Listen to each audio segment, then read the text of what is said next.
Episode 2, No Way Out.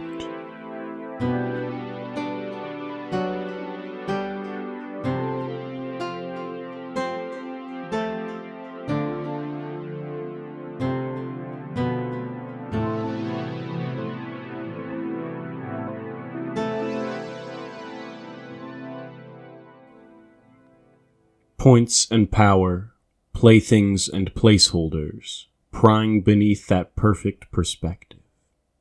Place yourself in that person.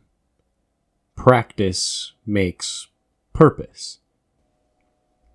Long ago, before the sky was white and the seas had foam, there was a single point. Just as the singularity would warp space and time around it in our realm, in this place, it warped the past and present around itself, creating a shell out of stories. All the stories of the world seen and heard by this point sang to it, trying to get it to join in with them. The point persisted alone, lying in the colorless sky and dead seas. This point wanted to stay in singular forever, glorious in all its rejection of binary ideals in favor of singular ones.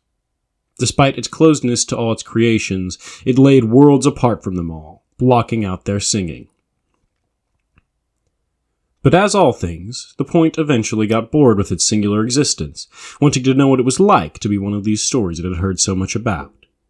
So it drew itself in a line, wanting to know what it was like to be a story from point A to point B. The point, now called the line, wiggled and moved as lines usually do, scribbling and scratching at the world around it, until it seemed to be content where it was, a perfect line across all the stories that surrounded it. This line, however content with itself, though, looked and stared at the stories around itself. Envy grew within its single trace. When the others crossed paths with the line, they could tell it about their wonderful lives as shapes. And oh, how the stories of shapes were wonderful to hear. So as all things, the line wanted more than just a simple existence from point A to point B. It roared out into the void and drew in all the energy it could. And it worked. The line carved itself a new form in all directions. It spread out and out like a wildfire. That line made itself into a shape that wiggled and twisted and contorted as shapes normally do, and that shape was content. For a time. But from here you know how it goes. The shape took to learning from the stories floating in the void, taking aspects of them and adding new things, reinventing itself. The shape turned into a sphere, on and on it went, spiraling outward into infinite dimensions and unlimited possibilities. An entire universe in and of itself, but it was empty, and it was alone. The point watched its world with those empty waves and lightless skies, and it sighed. It wished for more. But a wish from a being like that is bound to be responded to in kind.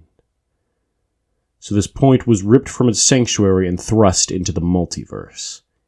In a world much like yours, there was born a child called John. As that child grew and changed, it may have found a different name, but it was that same person, Eden. Eden had a propensity for looking and staring all their life. Bugs, machinery, but what they loved watching the most was the sky. The big blue vastness that stretched all over with only the white aberrations to stop the sun's shine. And when night arose, they watched even closer as all the stars shined so bright. But what Eden really wanted to find most of all was a black hole. A singularity so violent it ripped even light away from the universe, leaving everything in complete darkness. And so their purpose was clear. Become an astronomer, looking for the void out in the emptiness. There wasn't a single person more adept at searching in the darkness as Eden. When they looked, their whole being was said to light up. Their pupils dilated and their muscles convulsed. It was as if their one true love was speaking to them. And they found it. Out there in the vastness of a distant star system, they saw a singular pinprick of darkness. They observed a singularity. The point observed them back. That day, Eden had a doctor's appointment. As they spoke, there was a deep, sympathetic sorrow in the doctor's voice as they delivered the news of the horrible fate Eden had waiting for them. As she spoke, they began to breathe heavier and heavier, and when they looked up the symptoms online, they found muscles liquefying and burning eyes. Those horrible, blinding, burning eyes.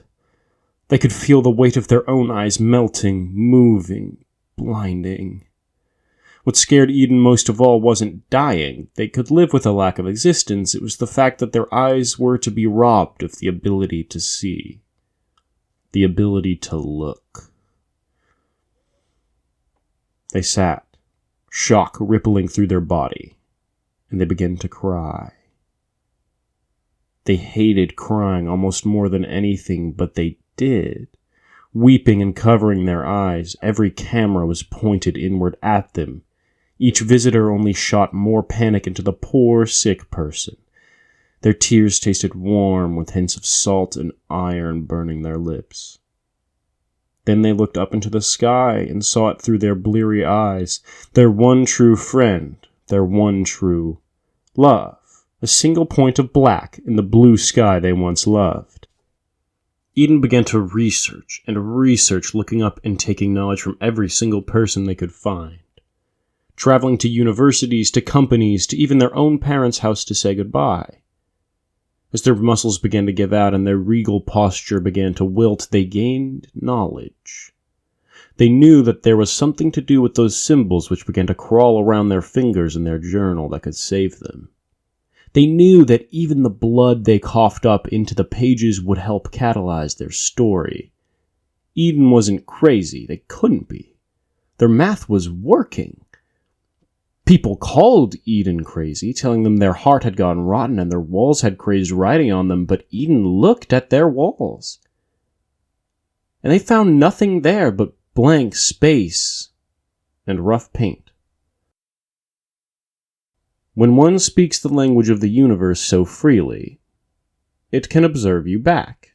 I know this feeling all too well. Just as the observer effect causes those watched to change, the watchers are transformed as well. Their final effort was to be sealed at the highest point in the world, the Umbra Observatory. So they walked and trudged up that familiar path to the observatory.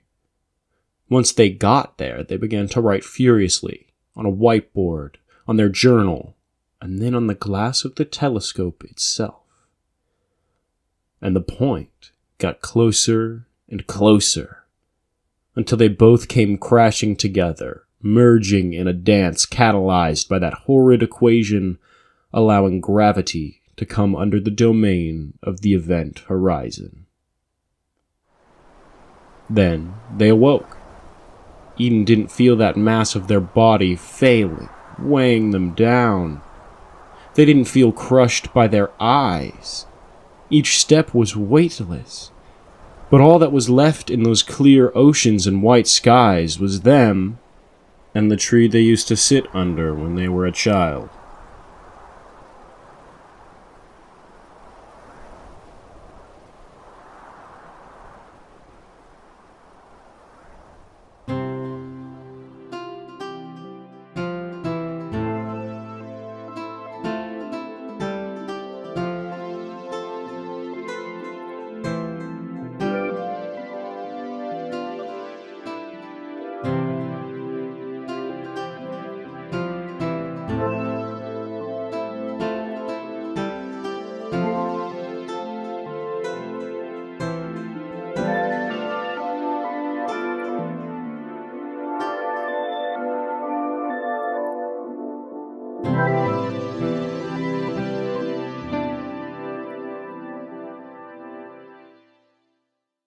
Wormhole Wonderland was created, written, and produced by Win Oates, with music by Dummis and Caleb Mazzota. Visit our website down below by Webmaster Callum, and visit our Discord. Thank you for listening to Wormhole Wonderland.